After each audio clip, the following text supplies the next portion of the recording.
Are you trying to manifest a relationship with your ex? Or are you trying to take your relationship to the next level, but your special person doesn't want to do it? Well, today in this video, I'm going to talk about the most common block and how you can get past it. So let's talk about it. Amanda here from createyourfuture.co. So today I'm going to share with you a common block that comes up when we are attempting to manifest a specific person.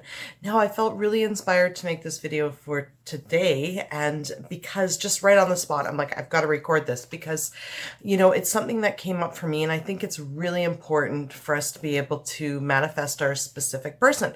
So just before we do, please definitely subscribe if you haven't already. I put out new videos every Wednesday and Sunday, and starting next week, I'll be putting out a third one on Friday. And yeah, so subscribe if you haven't already, because every video I put out is designed to help you create something wonderful in your life. So let's get started. So what I wanted to talk about was a common block when it comes to manifesting somebody when you've already got a history with them.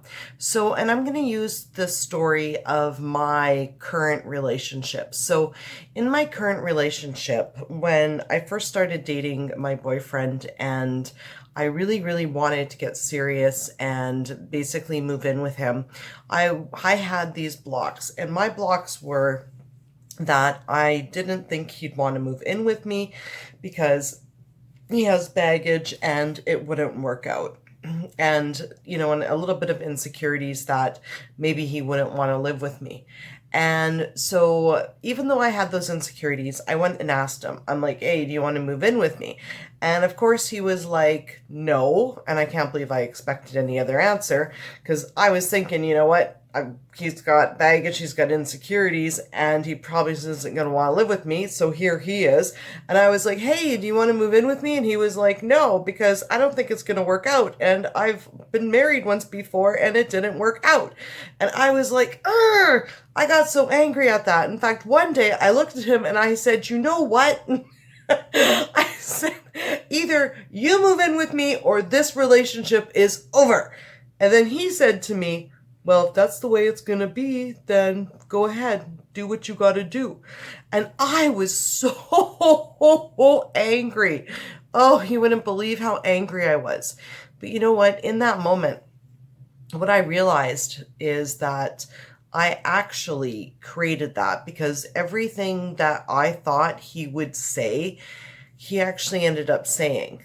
So long story short, I really had to, it was my ego that wanted to say, you know what? And it did say, forget it then, this is over.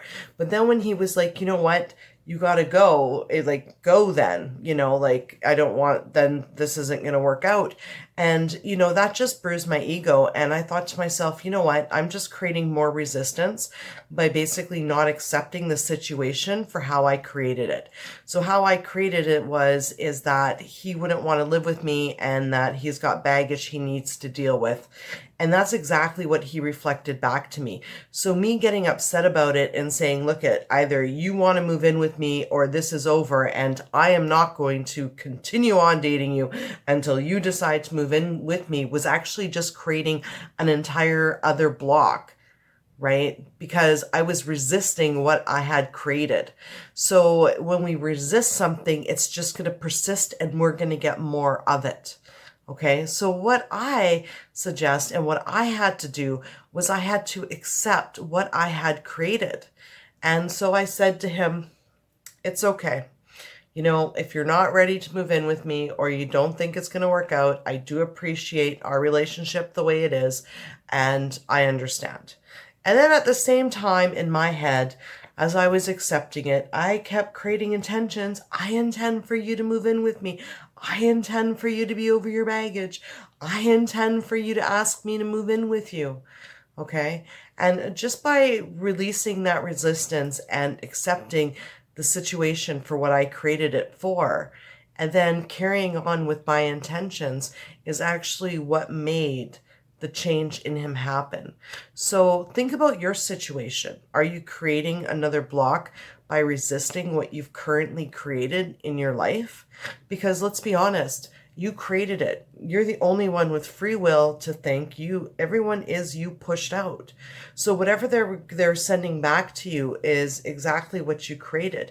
If you resist that and dig in your heels, right, and demand an apology, demand this, well, really, there's nothing for them to apologize for. There's nothing that they need to change, because it was created by you to begin with your thoughts. And by changing our thoughts, we can change what we're going to see coming from the other person. So what we need to do in those situations is accept what we've created by realizing that we created it to begin with. So anyways, you know what? I hope that story in that video helps. I was just really, really inspired right now to create it and to bring it to you guys. So yeah, anyways, you know what? I'd like to thank you guys for liking, commenting, and subscribing. And Gerry does too, even though he's the bigger star of these videos than I am. Thank you, Gerry. And yeah, if you got any video ideas, definitely send them on forward. And if you would like any personalized coaching, I am definitely a great cheerleader. My details are in the description below. Anyways, you guys have a wonderful day and create something wonderful for yourselves, because you deserve it. Bye.